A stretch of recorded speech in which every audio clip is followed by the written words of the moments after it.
Most of those internet companies of the dot-com era are out of business. Yeah. You survived. What was that made you to survive, and virtually the rest of them are gone? That whole period is very interesting because the stock is not the company, and the company is not the stock. And so as I watched the stock fall from 113 to 6, I was also watching all of our internal business metrics, number of customers, profit per unit, everything you can imagine, defects, etc. Every single thing about the business was getting better and fast. And so as the stock price was going the wrong way, everything inside the company was going the right way. And we didn't need to go back to the capital markets. We didn't need more money. The only reason, a financial bust like the internet bubble bursting is, makes it really hard to raise money. But, we already had the money we needed. So we just needed to continue to progress. Wall Street kept saying, well, Amazon's not making any money. They're just getting customers. Where's the profits? Where are the profits? And Wall Street kept beating you up on that. And your response was, I don't really care what you think. People always accused us of selling dollar bills for 90 cents and said, look, anybody can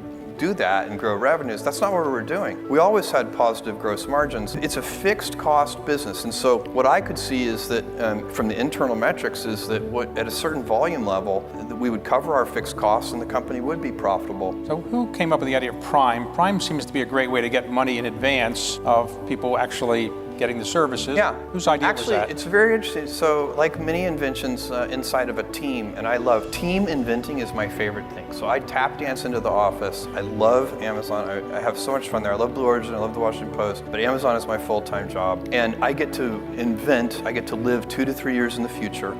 And most of the invention we do there is, somebody has an idea and then other people improve the idea and other people come up with objections why it can never work, and then we solve those objections, and it's a very fun process. We're always wondering, what could a loyalty program be?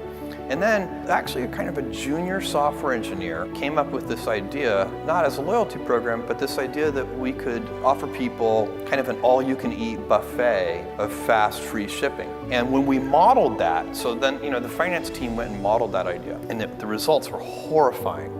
That we would offer unlimited shipping. Shipping is expensive, and customers love free shipping. But we could see, again, back to that, you have to use heart and intuition, there has to be risk-taking, you have to have instinct. All the good decisions have to be made that way. You do it with a group, you do it with great humility, because, by the way, getting it wrong isn't that bad. That's the other thing, when we make mistakes, and we've made doozies like the Fire Phone and many other things that just didn't work out, we don't have enough time for me to list all of our failed experiments, but the big winners pay for thousands of failed experiments. So you try something like Prime, and it was very expensive at the beginning. It cost us a lot of money, because what happens when you offer a free all-you-can-eat buffet? Who shows up to the buffet first?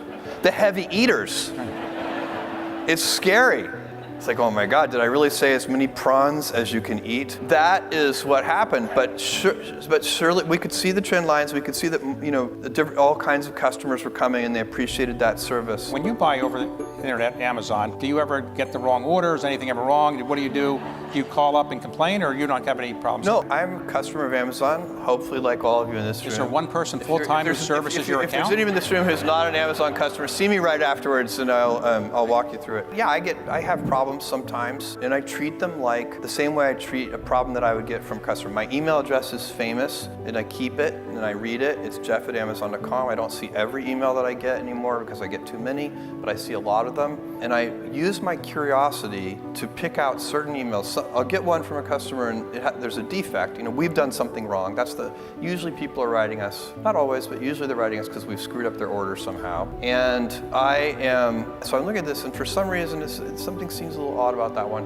And so I'll ask the team to do a case study and find real root cause, or causes, it's usually causes, real root causes, and then real root fixes. So that when you fix it, you're not fixing it for that one customer, you're fixing it for every customer. And that process is a gigantic part of what we do. So I would treat if I have a failed order or some bad customer experience, I would treat it just like that. This is so important because the secret sauce of Amazon, where there are several principles at Amazon, but the number one thing that has made us successful by far is obsessive, compulsive focus on the customer as opposed to obsession over the competitor.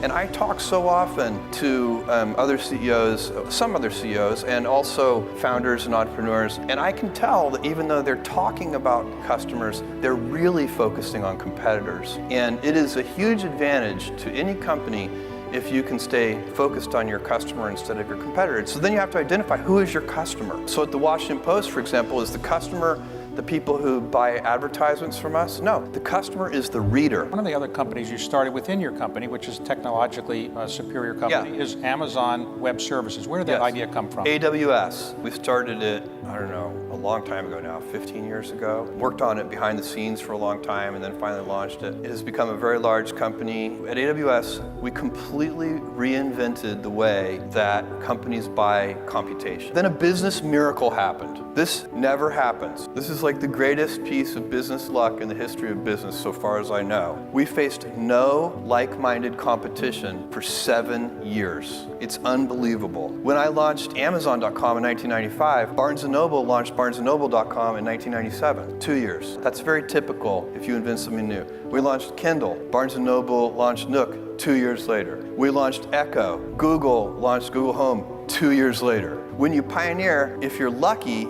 you get a 2-year head start. Nobody gets a 7-year head start. And so that was incredible because, and I think it was a whole confluence of things. I think that the big established enterprise software companies did not see Amazon as a credible enterprise software company. And so we had this long runway to build this incredible feature-rich, and it's just so far ahead of all the other products and services available to do this work today.